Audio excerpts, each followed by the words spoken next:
All praise is given to Yahweh by Hashem Yahweh Shai, by Hashem Rakakadash. Double honor to the elder apostles of Great Millstone who rule well, teaching this 100% truth.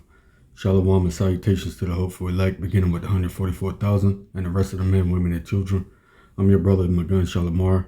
This is a quick lesson of another Esau devices of problem, reaction, solution, fair use, fair use. This is not for monetary gain but educational purposes only. Fair use. Towards the few at the expense of the many. The French Revolution offers yet another lesson about what happens when inequality grows intolerable. The nobility and monarchy enjoyed immense privileges while ordinary citizens starved and suffered. The gap between elite extravagance and popular misery widened until it reached a breaking point, and the system was violently overthrown. Today's America does not face bread riots in the streets, but the visible contrast between billionaires building private space programs and ordinary families unable to pay rent or medical bills exposes the same moral and structural chasm. When people see that their sacrifices serve only to enrich the few, legitimacy crumbles, and systems once thought permanent are suddenly vulnerable. Even in more recent times, the collapse of the Soviet Union demonstrates that no system, however powerful, can survive when the gulf between official rhetoric and lived reality grows too wide. Citizens were promised equality and prosperity, yet shortages, corruption, and privilege for party elites created a credibility gap that eventually tore the system apart. America today insists it is a land of opportunity, yet millions of citizens experience the opposite: opportunities blocked by inequality, mobility stalled by debt,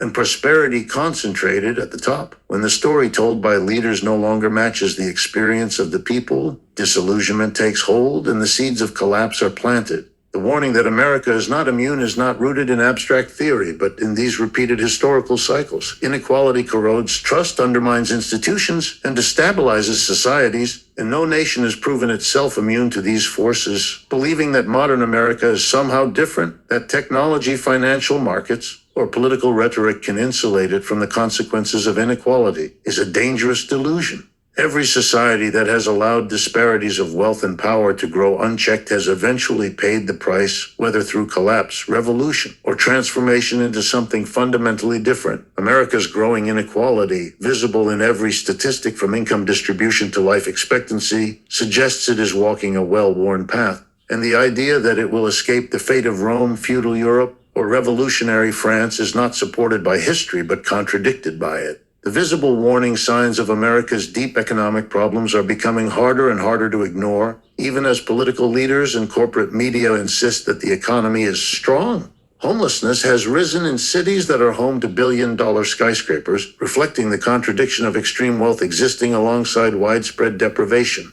In Los Angeles, San Francisco, New York, and countless other cities, tent encampments sprawl under highways and along sidewalks populated by people who cannot afford shelter in a system where rents climb far faster than wages. The existence of mass homelessness in one of the richest countries in the world is not a random misfortune, but a direct symptom of an economic structure that prioritizes real estate speculation and profit over human need. At the same time, young people are drowning in student loan debt, a burden that follows them into adulthood and prevents them from buying homes, starting families, or building stable futures. An entire generation has been shackled with obligations that reflect not opportunity but exploitation, as education has been transformed from a public good into a costly commodity. The struggle is not limited to the young. Millions of adults are forced to hold down 2 or 3 jobs just to keep up with basic expenses. The promise of stable, full-time employment with a living wage has disappeared for many, replaced by precarious gig work, part-time contracts, and jobs without benefits. This is celebrated by corporations as flexibility, but in reality it represents insecurity for workers who live in constant fear that illness, an accident, or even a car breakdown could derail their fragile financial balance. At the same time, corporations report record profits, distributing billions to shareholders and engaging in massive stock buybacks designed to inflate share prices.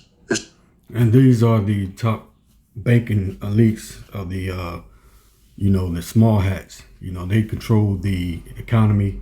You got the Rothschilds, Rockefellers, Murdochs, DuPonts on this earth, man. The small hats, they're behind the politics. They're the ones who controls the central banking, CBDC, and they're purposely collapsing the American dollar. They're purposely collapsing the dollar of America, which is going to cause the insurrection in America, and also is going to bring along that the MOTB, because it's going to take place worldwide, where something's going to happen where the whole world is going to go unto this new world order, which will be the mark of the beast.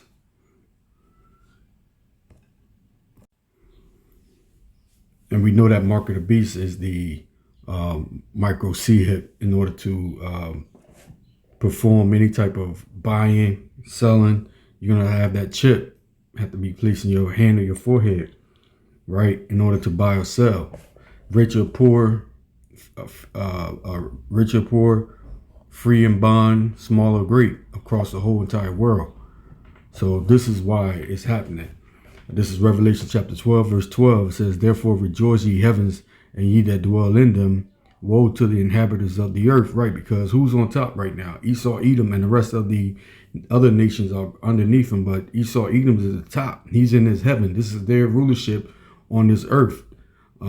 Job 9:24 states that the earth is given into the hands of the wicked, right? So this earth right now is in the hands of Esau, Edom, the so-called white man. And woe to the inhabitants of the earth and of the sea, right? Because who's on the bottom? You got heaven on top, so somebody has to be on the bottom. And we know the so-called Negro, Latino, Native American Indians, the Israelites are on the bottom. Of all nations, we are on the bottom. It say, "For the devil is come down unto you, having great wrath, because he knoweth that he has but a short time." So we know that Esau kingdom is falling. We see it now. That's what the video is showing you, that the collapse of Babylon, the great Babylon, the city of Babylon, the great, is collapsing. America is collapsing. And, you know, that's a sign to us that we're showing that Esau's power is coming down. So what happens when the economy fails? What happens when there is no money? When you can't go to the bank, and when you can't pay your bills, and it's going to be chaos on the streets, right? This is 2nd Ezra chapter 15. We'll start at verse 15. It says, "For the sword and their destruction draweth nigh, and one people shall stand up and fight against another, and swords in their hand," right? Because it's going to be civil war here in America. "For there shall be sedition among men, and invading one another.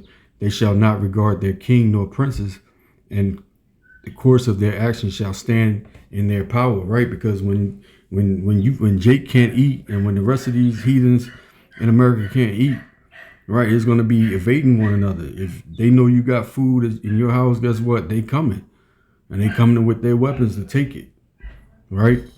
"A man shall desire to go into a city and shall not be able to," because of why? They're gonna Esau is gonna implement that martial law, which you see Trump is already doing.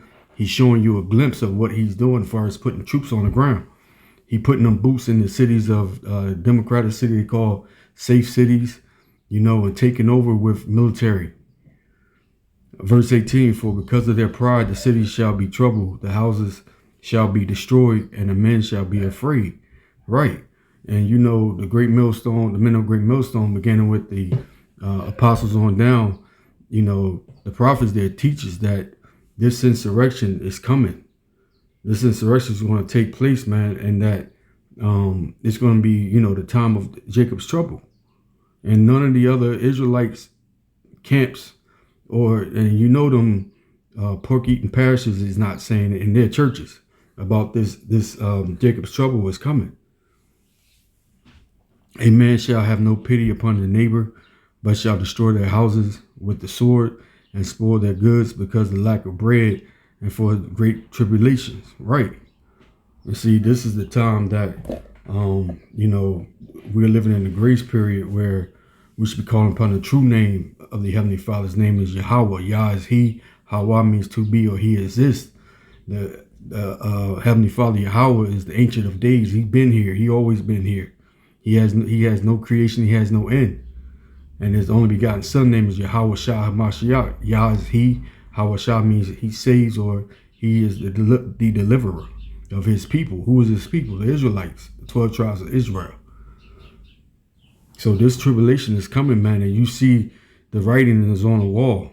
That's what the video is showing you, that the collapsing, and it's purposely done. It's purposely done by the wicked elite. Why? Because they know they only have but a short time to bring along this, to implement the mark of the beast. This is Jeremiah chapter 30, verse 7. It says, "At last, for the day is great, so that none is like it. It is even the time of Jacob's trouble, but he shall be saved out of it." And who is the he? Is talking about the elect. Only God's chosen people of the elect out of the Israelites is going to be saved. That's a third. And 2/3 of Israel is going to be put to death here in the Americas.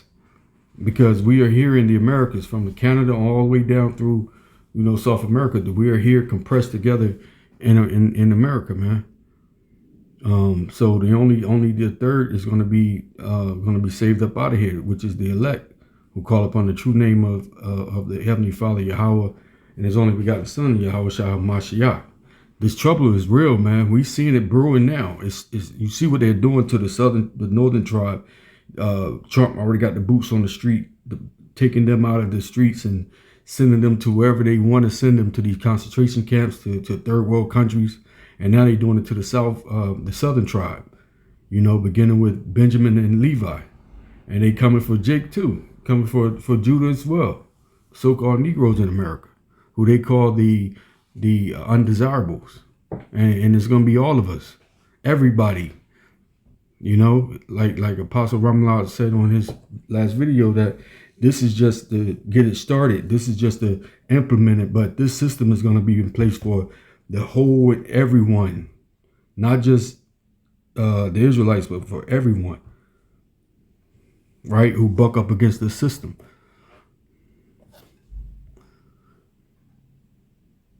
The beast system.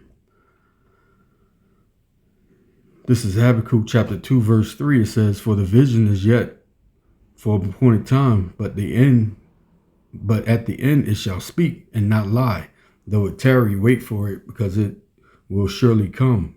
It will not tarry," right? Because you're seeing this end is coming, man. This Jacob's trouble is fastly approaching. At any day now, we can wake up and then they implement the MOTB, the micro C hit.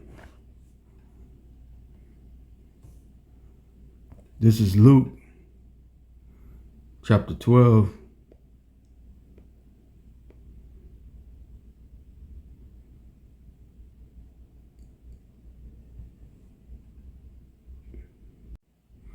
And 49, this is Yahweh Shai speaking. He said, "I am come to send fire on this earth, and that will I, if it be already kindled," right? Because once that World War III kicks off, after the MOTB is implanted, once they come up with that micro C hip, World War III is right behind it, just like that. And once that happens, World War III kicks off, Yahweh Shai is going to meet them in the air, man. He's coming. And he was saying it right then and there, that when he was walking on the earth, he said, "I am come to send fire on this earth. What will I, if it be already kindled?" He was already ready. He was already, fire was in him to destroy this place, man. But the so-called Christian, once you believe, Jesus love and all that dumb shit, man. Yahweh Shai said, he said, "I come to send fire on this earth. And what if it be already kindled?" Right? He said, "But I have a baptism to be baptized with, and how am I straight until it be accomplished?" Right? He knew that baptism was to die on the cross for the sin of his people, for the Israel, man. And he ain't straight until he had to take care of that. Once he took care of that, then it's going to be back to business, what he want to come here to do, which is going to destroy this damn place.